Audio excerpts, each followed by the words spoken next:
এই গরমে জামাই ষষ্ঠী খেতে এসেছি না বিষ খেতে এসেছি তোমার বাড়িতে, বুঝেছো?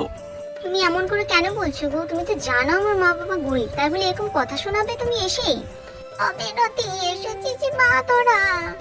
হ্যাঁ মা, এইমাত্র এসেছি। তোমার জামাই এই ব্যাগে দেখো আম, লিচু, মিষ্টি, দই সবকিছু ভরে ভরে এনেছে। নিয়ে যাও তো রান্নাঘরে, নাও নাও নাও। আচ্ছা মা, তোরা বস, আমি একটু ফল কেটে আনি জামাইয়ের জন্য, বুঝেছিস?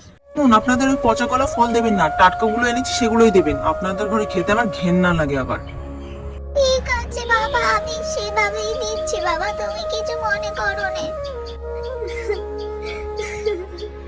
তুমি আমাকে ভালোবেসে বিয়ে করেছিলে, এই জন্য। তুমি তো জানো আমার বাবা গরিব, তাই বলে তুমি মা বাবাকে এমন কথা শোনাবে? তুমি কি মানুষ? এই শোনো, বেশি ফ্যান ফ্যানানি কেঁদো না তো, চলে যাবো কিন্তু। ষষ্ঠী খেতে এসেছি ছাড়িয়েছি, আর জীবনে মুখ হবো না তোমার বাপের বাড়ি।